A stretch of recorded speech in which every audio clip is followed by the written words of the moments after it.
시간이 딱 맞춰지니까 12시가 딱 되고 2024년도 새해가 딱 되어버렸습니다. 어쩌면 그렇게 잘 맞춰졌는지 대단한 실력과 능력이 있는 줄 믿습니다. 대단합니다. 우리 보통 떡국 한 그릇 먹으면은 나이 한 살을 더 먹는다고, 또 항상 이렇게 딱 넘어가면은 한 살 더 먹는다고 그랬는데 올해는 그런 게 없습니다. 왜냐하면은 나이법이 개선이 됐습니다. 그래서 잠깐 우리의 인생이, 잠깐 우리의 시간이 이 순간에 딱 멈춰진 듯 느낌을 받습니다. 어떤 분은 그럴 겁니다. 야, 나는 아직도 이 1년이 더 있어 젊음을 유지한다. 이런 생각, 정말 긍정적이고 기쁜 생각이지요. 그런데 또 한편으로는 이 시간이 멈춰지듯 모든 것이 정지된 것 같다, 이런 생각도 듭니다. 네, 사실은 우리가 온 세상이 멈춰진 듯한 그 세월을 지금까지 보냈습니다. 뜻하지 않은, 생각지도 못했던 전염병으로 인해서 인생에 멈춰진 듯한 시간들을 많이 경험했습니다. 심지어 예배가 멈춰지기도 하고, 심지어 성도의 교제가 멈춰지기도 하고, 심지어 이웃과의 교통이, 이것은 예의가 아닌 두려운 상황이라는 생각, 새로운 관계의 법칙을 갖는 그 시대를 우리는 경험했습니다. 그러는 가운데에 우리에게 있어서 하나 둘 건강한 열매를 맺지 못하는 영적 열매의 현상도 우리는 경험하게 됩니다. 바람이 불고, 또는 태풍이 불고, 때로는 그늘이 지고, 때로는 햇볕도 나고, 사실 다 이러는 가운데에 나무는 계속 자라나고 있었습니다. 그리고 열매 맺는 나무는 계속 자라며, 그럼에도 불구하고 꽃을 피우고, 그 열매들이 잎사귀 사이에 숨어 있고, 때가 되니 그 열매를 드러내기도 했습니다. 그걸 보면서 사실 우리도 이러한 모든 것들이 멈춰진 것이 아니고, 때로는 비가 오고, 때로는 너무 무덥고, 때로는 너무 차갑고, 때로는 너무 센 바람이 불고, 그런 가운데에서 우리의 영적 열매도 자라나고 있구나라는 것을 새롭게 경험하게 됩니다. 순간 단절되었고, 순간 교통이 멈춰졌고, 순간 모든 것이 뒤로 물러간다라고 생각했지만은 뒤돌아보니 그것은 열매 맺기 위한 하루하루의 변화의 단계였다는 것을 새삼 느끼게 됩니다. 그리고 오늘 이 시간까지 오게 된 것입니다. 그러므로 뒤돌아보니 그것도 감사할 것이고, 그러니 뒤돌아보니 그것도 은혜였다라는 것을 생각하게 되고, 뒤돌아보니 능히 그것도 우리가 경험하고 이겨낼 수 있는 환경이었다는 것을 생각하게 되고, 뒤돌아보니 그때 왜 그것을 그렇게 두려워했던가, 무서워했던가, 피했던가, 나는 왜 주춤했던가를 생각하게 되고, 이런 다짐을 하게 됩니다. 앞으로 이런 일이 있을 때 나는 좀 더 용감하게, 좀 더 신앙 있게, 좀 더 담대하게, 좀 더 적극적으로 하나님 앞에 나아가야 되겠다라는 생각을 하게 됩니다. 이것도 큰 결실 가운데 하나지요. 그것이 없으면 내 신앙의 다짐도 없었을 것입니다. 그런 경향이, 그러한 경험이 없었을 것이면, 만약 없었다면 나는 그냥 이렇게 생활했을 거라는 생각이 듭니다. 차가운 날씨, 뜨거운 날씨, 바람 부는 센 기후 조건 속에서 그 열매들은 단단하게 건강하게 자라는 것입니다. 뒤돌아보니 이것도 하나님의 은혜였고, 뒤돌아보니 이것도 하나님의 섭리였고, 뒤돌아보니 이것도 감사할 일이었다라는 걸 생각을 합니다. 고로 우리가 앞으로 이 열매를 맺는 데 있어서 가장 필요한 것은 어느 때 어느 시간대도 첫째로 하나님께 감사하는 마음으로 심어야 합니다. 감사. 시편 116편 12절의 말씀 보면 기가 막힌 말씀이 있습니다. 내게 주신 모든 은혜를 내가 여호와께 무엇으로 보답할까? 기가 막힌 생각을 하는 겁니다. 하나님께서 내게 모든 은혜를 주셨는데 내가 여호와 하나님께 갚을 수 있다면 무엇으로 갚을 수 있을까? 기가 막힌, 너무나 허무하게, 어쩌면 너무나 맹랑하게 내가 하나님께 갚을 수 있다고? 내가 하나님께 보답할 수 있다고요? 내가 하나님께 뭔가를 드릴 수 있다고요? 그런데 이 시편은 그렇게 얘기합니다. 내가 하나님께 보답할 거야. 그 보답의 종류가 뭐냐면 시편 160편 17절의 말씀을 보면 내가 주께 감사제를 드리고 여호와의 이름을 부르리이다.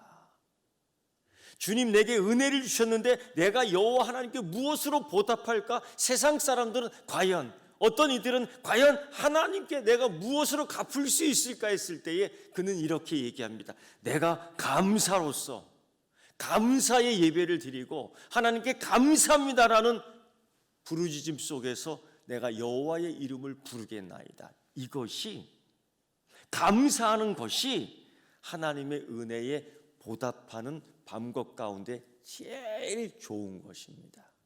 그래서 여러분, 이제 2024년도에 우리가 항상 생각하는 거예요. 시편 116편 12절 여호와께 무엇으로 보답할까? 감사. 여호와께 내가 보답할 수 있을까? 그럼 무엇으로? 감사. 두려워했거든요. 무서워했거든요. 주춤했었거든요. 멈춰섰거든요. 때로는 그것 때문에 원망했거든요. 그것 때문에 슬퍼도 했거든요. 그런데 뒤돌아보니 그것도 나를 든든하게, 나를 건강하게 열매 맺게 하려는 하나님의 역사 가운데 하나였다는 걸 깨닫게 되고, 내가 여호와께 무엇으로 보답할까? 그는 이렇게 얘기합니다. 감사. 그 감사의 제리를 드리는 것이, 여호와의 이름을 부르는 것이 보답하는 것이다. 그래서 여러분, 2024년도 한 해 우리가 실천해야 될 게 하나 있어요. 여호와께 감사의 제사를 통해서, 우리 하나님 여호와께 감사의 예배를 통해서 보답하자. 영국 청교도 혁명 시기에 아이작 윌턴이라는 유명한 작가가 하나 있었습니다. 그가 그렇게 썼습니다. 하나님 어디 계실까? 하나님 어디에 계십니까? 예수님이 말씀하신 것처럼 나 안에, 너 안에, 우리 사이에 계시죠. 그것 말고 또 하나님 어디 계실까 했을 때 당연히 하나님 나라에 계시지. 예, 맞습니다. 그럼 또 하나님 어디 계실까? 바로 그는 그렇게 얘기합니다. 감사하는 마음 가운데 하나님 계신다라고 얘기해요. 그게 틀린 소리 아니더라고요. 감사하는 마음 속에 하나님은 항상 그곳에 계셔서 열매 맺게 하시는 그 하나님께서 우리에게 귀한 열매를 맺게 해주실 줄 믿습니다. 빌립보서와 골로새서를 읽다 보면은 참 기가 막히다 하는 생각이 들어요. 이게 바울의 감옥 서신입니다. 바울이 감옥에서 쓴 글들입니다. 그래야 결코 우리 생각에 이게 편안한 상황이 아닌 것을 알고 있습니다. 그런데 이 빌립보 교회, 이 골로새서 교회를 보면은 참 작은 교회의 규모이지만은 항상 교우들이 착하고 복음 따르기를 기뻐하고, 그리고 이 열매를 맺게 되는데, 참, 이 열매는 감사의 열매가 주렁주렁 열리는 거예요. 근데 아니, 감옥에 갇히고 어려운 상황 속에서 작은 교회가 어찌 생존할 수 있고, 어찌 만족할 수 있고, 어찌 감사할 수 있을까? 그런데 골로새서에서의 사도 바울은 이렇게 얘기합니다. 이 복음이 너희에게 이르매 너희가 듣고 참으로 하나님의 은혜를 깨달아 그날부터 너희 중에서 같이 또한 온 천하에서도 열매를 맺어 자라는도다. 그래요. 열매를 맺었다가 아니야, 열매를 맺어 자라는도다. 여러분, 근데 열매를 맺어 자라는 건 참 기쁜 일이에요. 근데 그 자라기까지 그 환경은 어떨까? 이 옥중서신의 이 환경은 어떨까? 골로새 교회의 환경은 어떨까? 빌립보 교회의 환경은 어떨까? 비바람이 부는 거예요. 전 지금까지 살면서의 경험, 그렇게 오래 살지는 못했지만은 그 풍파많은 시절을 보내면서 깜짝 놀란 게 하나 있는데, 나무는 자라더라고요. 그리고 그 나무 속에 열매들이 맺혀지더라고요. 열매가 맺혀지면서 자기 열매, 노란색 열매, 빨간색 열매, 파란색 열매를 자랑하면서 그걸 보이더라고요. 오늘 이 골로새 교회, 이 빌립보 교회가 열매를 맺어 자라는도다. 그런데요, 우리가 꼭 알고 있어야 될 것은 그 열매를 맺어 자라는데, 그 열매를 어떻게 자라게 하느냐? 바로 감사예요. 감사. 두 번째는요, 풍파 많은 이 교회, 골로새 교회, 이 빌립보 교회를 보면은요, 그 어려운 상황 속에서 그것만 바라봐요. 힘든 거 그것만 바라봐요. 어려운 거 그것만 바라봐요. 그러면요, 사람이 우울해지고요, 사람이 그러면 불평하게 되고요, 사람이 작아지게 돼요. 그런데 빌립보 교회나 골로새 교회에게 이렇게 얘기해. 위의 것을 바라봐라. 위의 것을 바라봐라. 그리고 그 위의 것이 구체적으로 무엇인가? 바로 그리스도이죠. 우리 주님 예수 그리스도를 닮아가라. 우리 예수 그리스도를 따라가라. 우리 예수 그리스도와 함께 가라. 사도 바울은 또 이런 말을 하죠. 우리가 예수 그리스도 안에 있어야 된다. 사도 바울이 또 이렇게 예수 그리스도와 함께 가야 된다. 이런 얘기를 해요.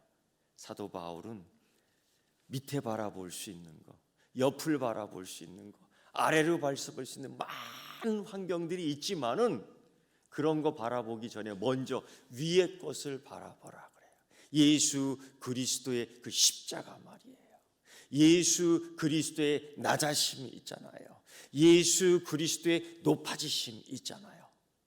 그 위의 것을 바라보면서 마치 그 나무가 위를 향해 자라는 것처럼, 그리고 나무가 위로 자라는 가운데에 그 나무 속 잎사귀에 열매가 숨겨져 있는 열매처럼 그렇게 열매가 자라고 위를 바라보며 성장하는 것이다 라고 이야기해 주고 있는 것과 같은 것입니다. 그러기 위해서는 우리가 하나님, 우리 주님 예수 그리스도 안에 꼭 머물러 있어야 될 줄 믿습니다. 사도 바울은 그렇게 얘기하죠. 이미 너는 새 사람이다. 자기를 창조하신 이의 형상을 따라 지식을 새롭게 하심까지 너희가 새롭게 하심을 입은 자다라고 해요. 그래서 여러분, 우리는 생각부터가 달라야 돼요. 똑같이 아이고 그러는 것이 아니라 이 골로새 교회를 향해서 위를 바라보라는 것처럼 그때 위를 바라볼 수 있는 이제 지혜와 지식이 새롭게 되기를 축원합니다.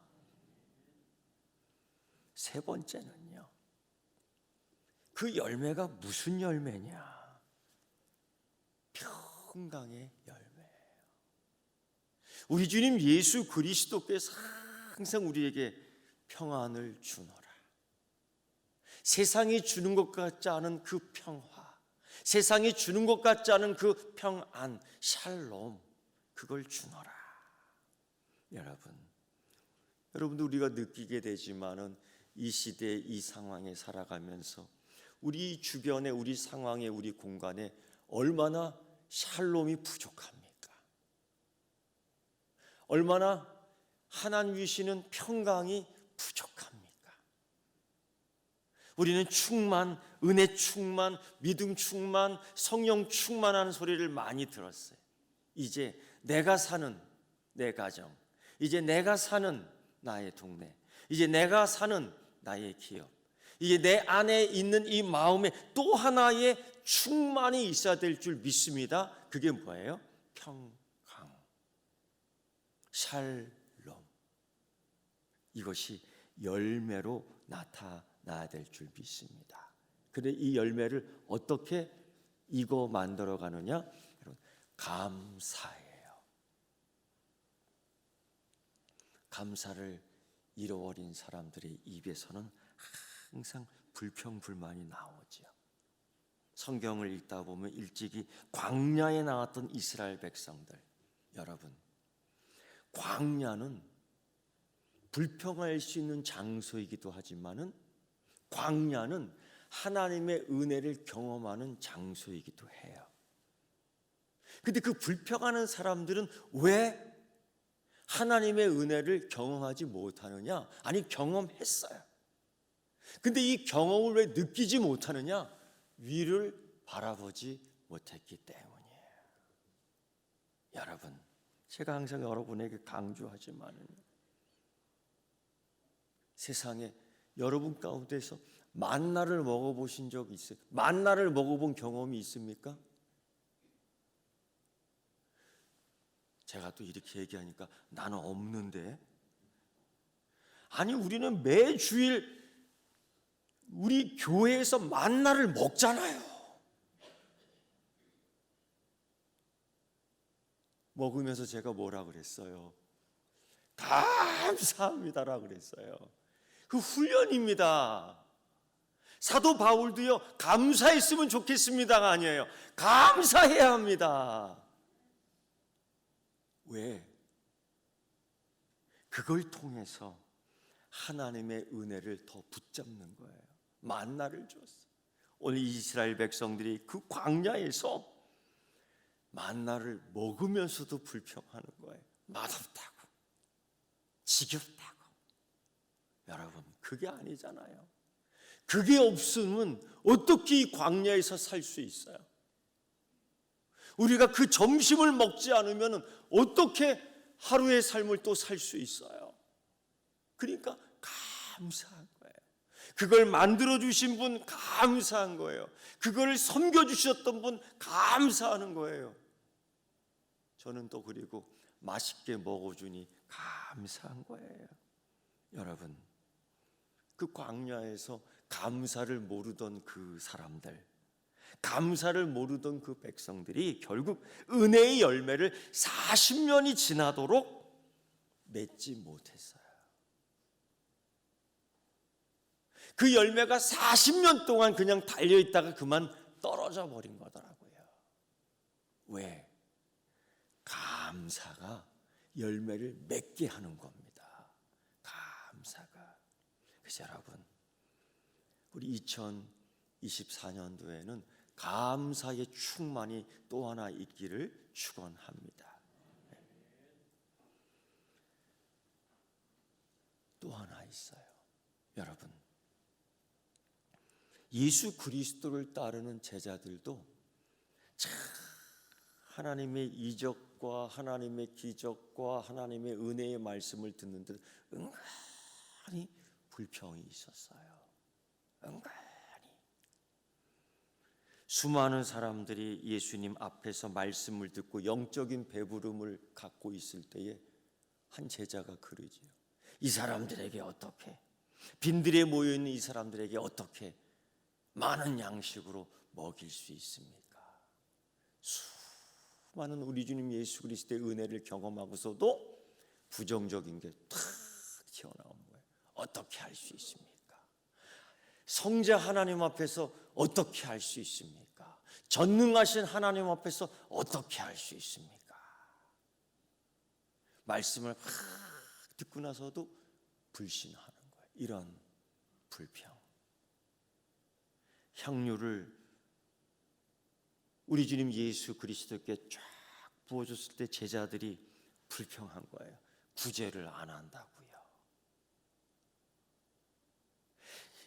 예수 그리스도의 고난을 기념하고 예수 그리스도의 고난을 미리 찬양하는 그 영적 진리 앞에서 그 눈으로 보이는 현상으로만 얘기를 하는 거예요. 여러분, 2024년도 한 해는 우리가 감사함으로 영안이 더 열리기를 축원합니다. 우리 그리스도인들은 그런 능력이 있어야 돼요. 그래서 세상의 눈과 다르게 보는, 환상을 보는, 비전을 보는 은혜와 복이 있기를 축원합니다.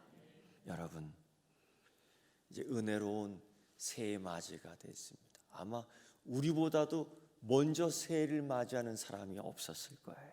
여러분, 다 같이 한번 은혜 충만한 마음으로 우리 샬롬 하고 인사합시다. 샬롬. 네, 정말로 올해는 2024년도 올해는 정말로 내 마음밭에 감사의 씨앗을 잘 뿌려놓는 여러분 되기를 축원합니다. 감사로 그 그리스도의 평강이 내 마음을 주장하기를 축원합니다.